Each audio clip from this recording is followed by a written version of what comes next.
नमस्कार। आज हम चलेंगे भारत की कुछ सबसे खूबसूरत और महत्वपूर्ण झीलों की एक तेज रफ्तार यात्रा पर।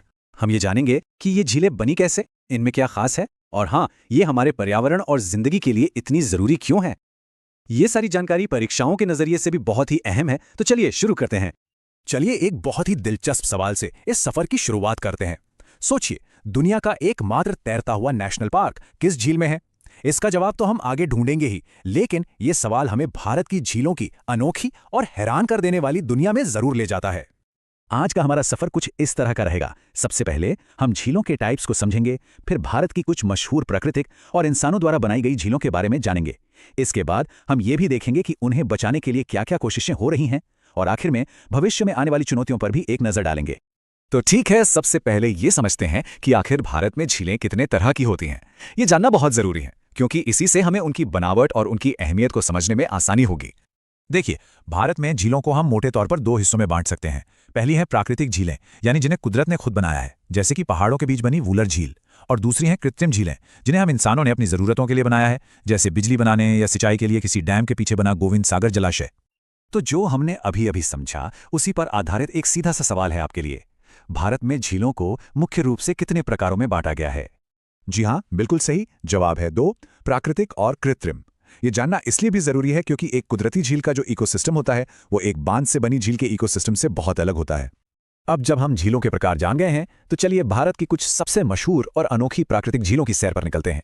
ये वो झीलें हैं जो अपनी खूबसूरती और अपनी खासियतों के लिए पूरी दुनिया में मशहूर हैं। ये है मणिपुर की हैरान कर देने वाली लोकटक झील। इसकी सबसे अनोखी बात पता है क्या है? ये फुमिडी। ये असल में मिट्टी, पौधों और जैविक चीजों से बने तैरते हुए द्वीप हैं, और ये इतने बड़े और मजबूत होते हैं कि इन पर मछुआरों के घर तक बने हुए हैं। कमाल है ना? और इसी झील पर है दुनिया का एकमात्र तैरता हुआ नेशनल पार्क, केबुल लमजाओ। और लीजिए, इसी के साथ हमें हमारे पहले सवाल का जवाब भी मिल गया। दुनिया का एकमात्र तैरता हुआ राष्ट्रीय उद्यान मणिपुर की इसी खूबसूरत लोकटक झील में है। ये वाकई में कुदरत का एक अजूबा है। अब चलते हैं जम्मू और कश्मीर की वूलर झील की ओर। जानते हैं, ये सिर्फ भारत की ही नहीं बल्कि पूरे एशिया की सबसे बड़ी मीठे पानी की झील है। झीलम नदी का पानी इसमें आता है, और ये विशाल झील कश्मीर घाटी के लिए एक लाइफलाइन की तरह है, जो बाढ़ को कंट्रोल करती है और सिंचाई और मछली पालन में मदद करती है। तो अभी जो जानकारी मिली, उसी से जुड़ा अगला सवाल है, एशिया की सबसे बड़ी मीठे पानी की झील के तौर पर किसे जाना जाता है? बिल्कुल सही उत्तर है वूलर झील। इसका इतना बड़ा आकार सिर्फ एक रिकॉर्ड नहीं है, बल्कि ये कश्मीर घाटी की अर्थव्यवस्था और इकोलॉजी के लिए भी जीवन देने वाली है।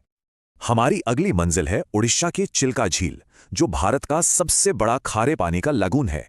ये जगह सर्दियों में लाखों प्रवासी पक्षियों के लिए एक जन्नत बन जाती है, और यहाँ पर बहुत ही दुर्लभ इरावदी डॉल्फिन भी पाई जाती हैं। इसके इसी वैश्विक महत्व को देखते हुए 1981 में इसे रामसर साइट का दर्जा दिया गया था, जिसका मतलब है कि इसके संरक्षण पर इंटरनेशनल लेवल पर ध्यान दिया जाता है। तो बताइए, भारत की सबसे बड़ी लैगून और इरावदी डॉल्फिन का घर कौन सी झील है? सही जवाब है चिल्का झील। इसका रामसर साइट होना इस बात का सबूत है कि यह सिर्फ एक लोकल ट्रेजर नहीं है, बल्कि ग्लोबल बायोडाइवर्सिटी के लिए भी एक बहुत ही अहम जगह है। अच्छा, अब बात करते हैं उन झीलों की जिन्हें कुदरत ने नहीं बल्कि हम इंसानों ने बनाया है। ये झीलें भारत के शानदार इंजीनियरिंग इतिहास और आज की जरूरतों दोनों की कहानी बयां करती हैं। ये है भोजताल झील। ये इस बात का एक शानदार सबूत है कि भारत में वाटर मैनेजमेंट की परंपरा कितनी पुरानी है। सोचिए, इसे 11वीं सदी में राजा भोज ने बनवाया था, और आज भी लगभग 1000 साल बाद ये भोपाल शहर के लिए पीने के पानी का मेन सोर्स है। इसके ऐतिहासिक महत्व को देखते हुए यह सवाल तो काफी सीधा है। बताइए, भोजताल का निर्माण किस सदी में हुआ था? सही जवाब है 11वीं शताब्दी। ये झील सिर्फ पानी का एक सोर्स नहीं है, बल्कि भारत के गौरवशाली इंजीनियरिंग इतिहास का एक जीता जागता सबूत है।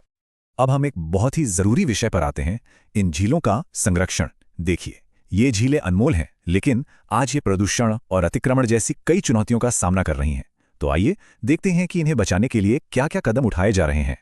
ये टाइमलाइन दिखाती है कि झीलों को बचाने की सोच कैसे विकसित हुई है।